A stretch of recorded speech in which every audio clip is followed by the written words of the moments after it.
So, every day, because it's a practice to start. Remember, we talked about able sales, about changing your thinking, and all we really did was kind of learn to sail today. And unfortunately, the wind was not our friend today. But we close each day by going around, and I want to know what you feel proud of, what you did well today.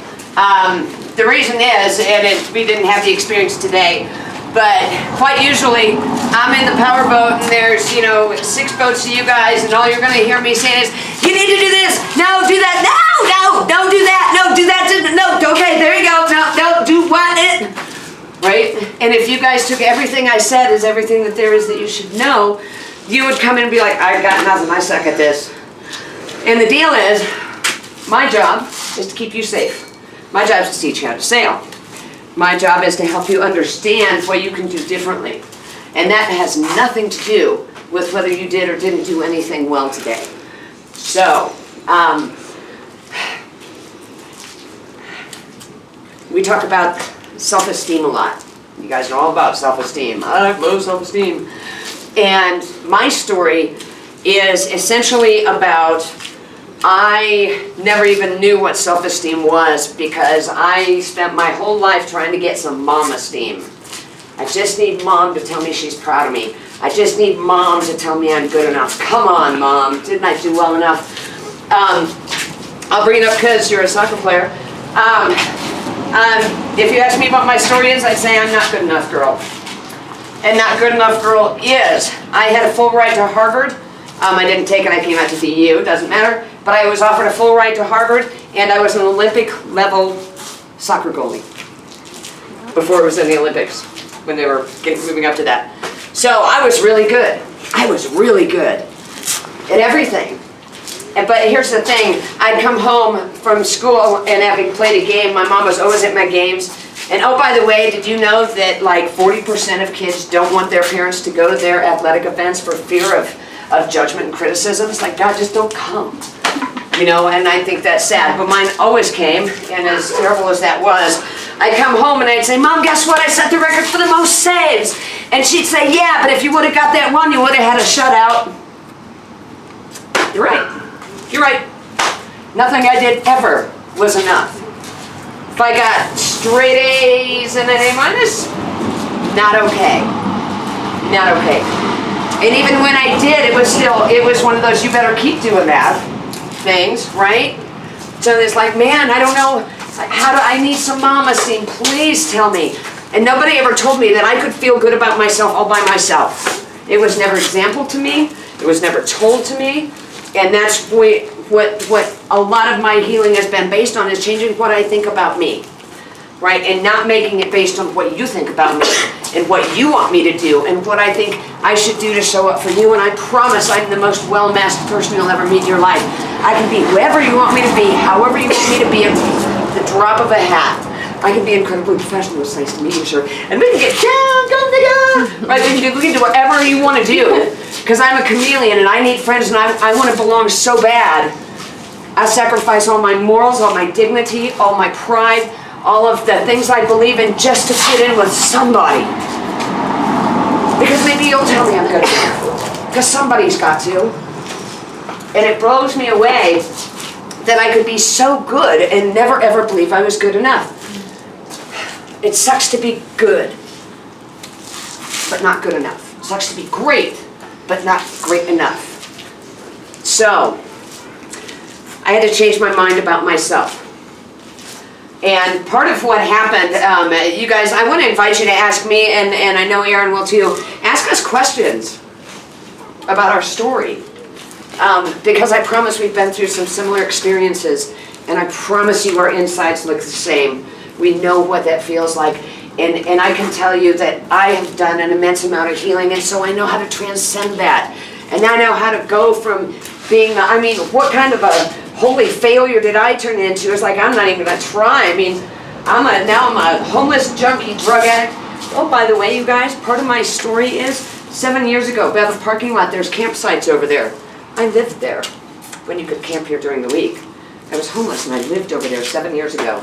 So it's quite profound, and that's how I know that everything can change, and I know it can change quickly.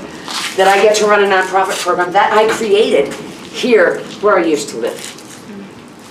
So I'm going to invite you to believe everything I say, because I promise I'm not trying to waste my breath and blow air up your butts. I'm not. So we talk a lot about the self and self-esteem, you know, because I wanted some mom-esteem. And it's so always fascinating to me, the first day we do this, always, and you guys might be different because you're kind of used to participating in discussions, but you ask kids, what do you feel good about? Start with him. And nobody knows what they feel good about. Nobody lets themselves feel good about anything. Do you know that it is more socially acceptable for you to talk bad about yourself than to talk good about yourself? Isn't that crazy? That's crazy. Nah, I sucked at that, man. Yeah, cool, now you can be our friend. I was really good at that. Who do you think you are? I mean, that's crazy. That's crazy. Imagine what a wonderful world we live in if people walked around and said, you know, I'm actually amazing. I'm one of the kindest people I know. My heart is a good heart. And I think yours is too. Because when I see it in me, I see it in you. And when I see it in you, I see it in me. So, at the end of each day, what did you do well? What are you proud of? And I know that you learned to sail. Okay, so it's not necessarily stuff about, I'm proud I learned to sail. But maybe it's, I was really scared of the water and I did it anyway. And I pretended I was brave. Maybe it's, I'm usually so impatient learning stuff that I get frustrated and I quit and I walk away and I don't do it, but I did it. Maybe it's I made a new friend today. Maybe it's like I didn't want to be sitting there and then I was like, wow, you're not too bad. I found out I had something in common. Maybe I opened up to a new belief that maybe this woman who I've never met is talking about me, that maybe I am enough. Okay. Because here's the first thing that changed in my story. I was in my 5th rehab, and I was 5 days off of heroin, meth, cocaine, alcohol, and OxyContin, and any other blend of anything that you could come up with. I'm a trash can. I was 5 days off of that, and I was in godforsaken, horrific withdrawals. And the treatment center I went to, they took us to, it's called the Center for Spiritual Living. Some people call it a church. I don't. But Center for Spiritual Living, where a woman who has been my teacher for 5 years stood up there, and she used to be on Days of Our Lives, which is really cool. Like, I used to watch her. I was like, wow, you're Lexi, cool.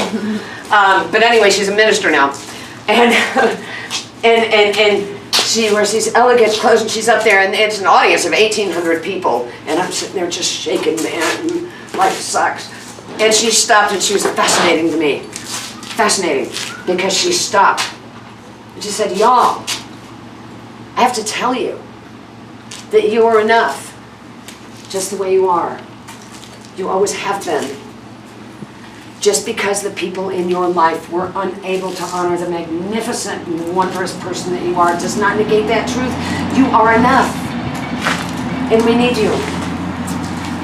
And I was so thirsty to hear that it didn't matter that it was coming from a stranger.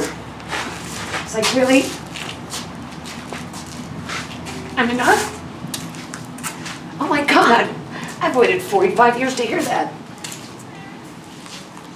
And so I bought into everything that she taught, and I teach what she teaches, because it changed my life, and it made me free of drugs and alcohol and wanting to use, and this whole thing about, but I still have cravings, dude. It's not about having cravings, it's about, I just want to change the way I feel, and I don't know any other way to do that. You know, I used to beat myself up, or God, I keep wanting to drink, I keep wanting to use. I didn't want to. I just didn't want to feel like that anymore. Right? And so she taught me that I could feel any way I wanted to feel. And that I could forgive myself, and it's this entire path. But it all started with being the first one to say I am enough, and I don't care if you see it.